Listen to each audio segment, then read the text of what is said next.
para essa série de 3 vídeos é o Salmo 36, 1 e 2, que diz: há no coração do ímpio a voz da transgressão.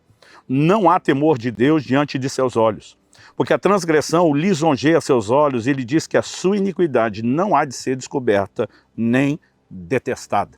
Eu quero tomar a declaração nesse vídeo. Se você não pôde ver o vídeo anterior, recomendo que o faça, né? Você vai encontrar o caminho aí na descrição, mas é importante entender que estamos construindo uma série com 3 vídeos que cada mensagem tem começo, meio e fim, mas que juntas farão bem mais sentido. No vídeo anterior falamos sobre o que é essa voz da transgressão, quem está por trás dela, né? Satanás, como ele procura agir e trabalhar. Agora queremos definir não apenas a pessoa, mas a natureza da voz, a estratégia, a maneira como ele trabalha.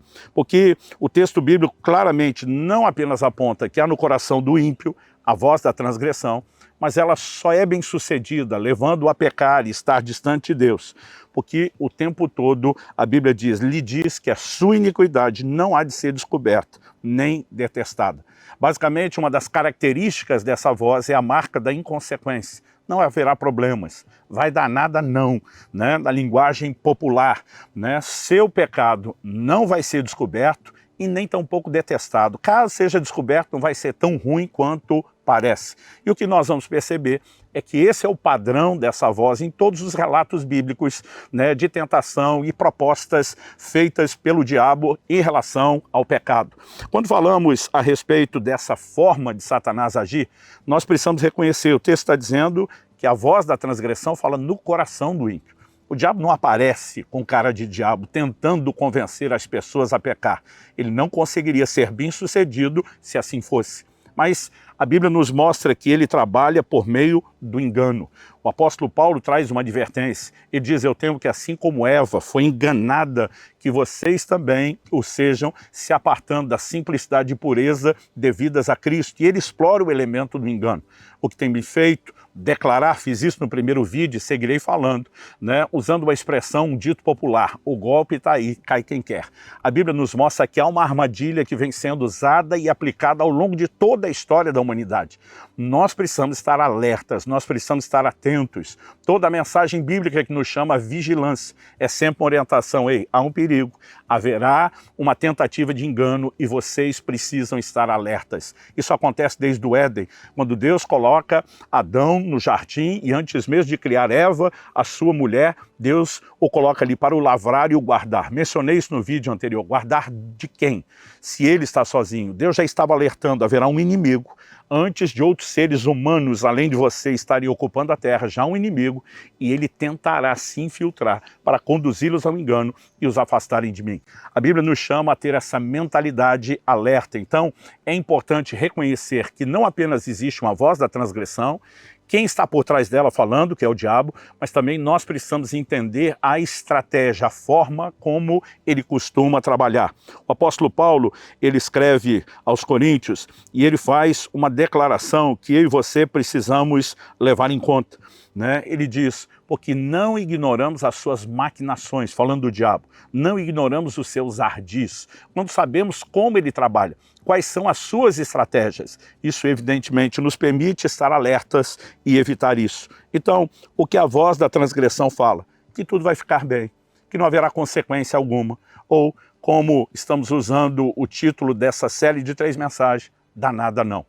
Essa é a essência dessa voz, da mensagem que ela comunica. Sua iniquidade não vai ser descoberta, mas se for descoberta, não vai ser detestada, não vai ser tão ruim quanto parece.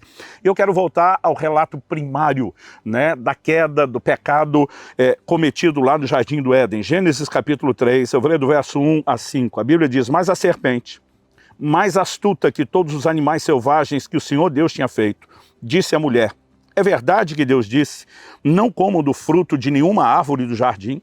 A mulher respondeu à serpente: do fruto das árvores do jardim podemos comer, mas do fruto da árvore que está no meio do jardim, Deus disse: vocês não devem comer dele, nem tocar nele, para que não venham a morrer. Então a serpente disse à mulher: é certo que vocês não morrerão, porque Deus sabe que no dia em que dele comerem, os olhos de vocês se abrirão, e como Deus, vocês serão conhecedores do bem e do mal. Olha a natureza da proposta. Não, não é do jeito que Deus falou. Não tem esse negócio de morrer. Vai dar nada não. Não é bem assim. Olha, Deus, na verdade, sabe o que é que vocês vão experimentar se comer. Ele está sabotando vocês. Toda a essência da proposta de Satanás é colocar em dúvida a voz de Deus, a advertência de Deus, e usa isso mexendo com os nossos desejos. Porque algo que nós precisamos entender sobre a natureza da tentação é que o diabo não pode empurrar um desejo goela abaixo de ninguém. A Bíblia diz no livro de Tiago que cada um é tentado quando atraído e enganado pelo próprio desejo. Ué, se é o nosso próprio desejo que está por trás da tentação, qual a relação que a Bíblia faz disso com a pessoa de Satanás? Porque ele provoca, ele estimula esses desejos e ele sempre tenta fazer isso com uma base comum de operação que é o engano. Quando falamos, no vídeo anterior a respeito de Ananias e Safira, nós vemos exatamente, a mesma menção bíblica de alguém que age com inconsequência, imaginando que não teria nenhum problema, que não seria descoberto, mas o fim não foi bem esse. No livro do Apocalipse, nós temos em plena era da graça, o próprio Senhor Jesus dirigindo uma mensagem à igreja de Tiatira, ao anjo da igreja de Tiatira, e ele diz assim: tenho porém contra você o fato de você tolerar que essa mulher, Jezabel, que se declara profetiza, não somente ensine, mas ainda seduz os meus servos a praticar a prostituição e a comer coisas sacrificadas aos ídolos. Dei-lhe tempo para que se arrependesse, porém ela não quer se arrepender da sua imoralidade. Eis que farei com que fique acamada, trarei grande tribulação aos que com ela adulteram, caso não se arrependam das obras que ela incita. Matarei os seus filhos e todas as igrejas saberão que eu sou aquele que sonda mentes e corações e retribuirei a cada um de vocês segundo as suas obras. Assim como no início, quando Deus adverte, Adão, dizendo, olha, no dia em que comer, você certamente vai morrer. E Deus não falava sobre morte física. Adão viveu muito tempo depois de comer do fruto da árvore. Deus falava de morte espiritual. Morte na Bíblia não tem ideia de fim de existência, mas de separação. Quando a Bíblia menciona a morte do corpo, não está falando do fim da nossa existência, mas da separação desse mundo físico, palpável, tangível. E quando fala de morte espiritual, está falando da separação de Deus.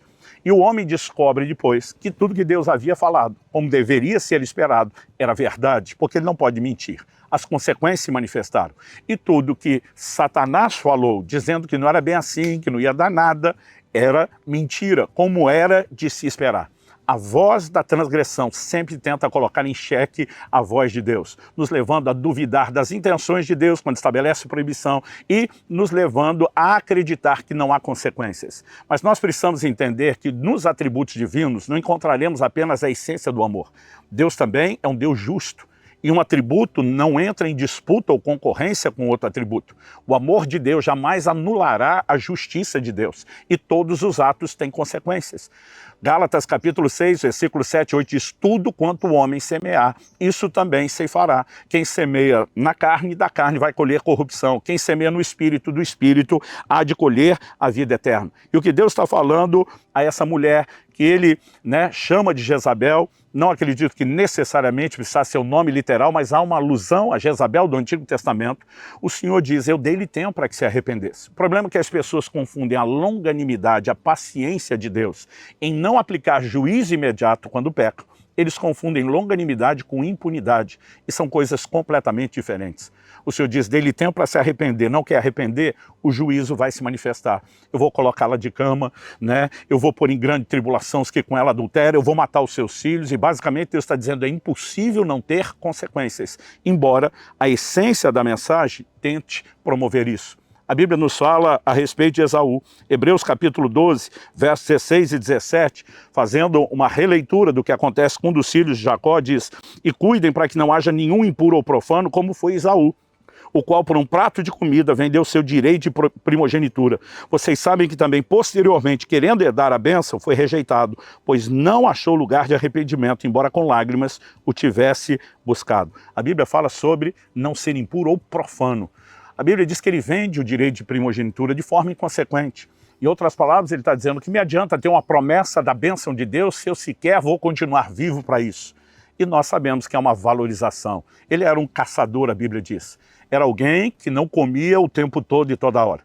Que em alguns momentos tinha comida em abundância, em outros sabia exatamente o que era passar fome. Ele sabia que ele não ia morrer por conta daquela fome. Mas muitas vezes nós permitimos que os nossos sentimentos, que as nossas necessidades, que as nossas carências falem mais alto e agimos com inconsequência em relação ao que virá depois. Porque a voz da transgressão sempre está dizendo: sua iniquidade não será descoberta.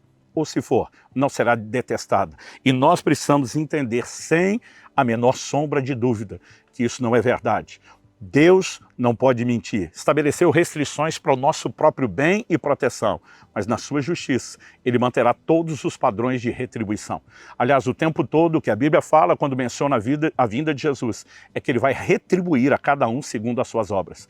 É que nada que é feito em oculto vai permanecer escondido. É que tudo será trazido à luz e que ele não vai julgar apenas ações, mas as intenções do coração. Nenhum de nós pode acreditar nesse engano. O golpe está aí, como a gente tem dito, cai quem quer. Que nós possamos dar atenção a essa advertência e guardar o nosso coração, fugindo do perigo da inconsequência.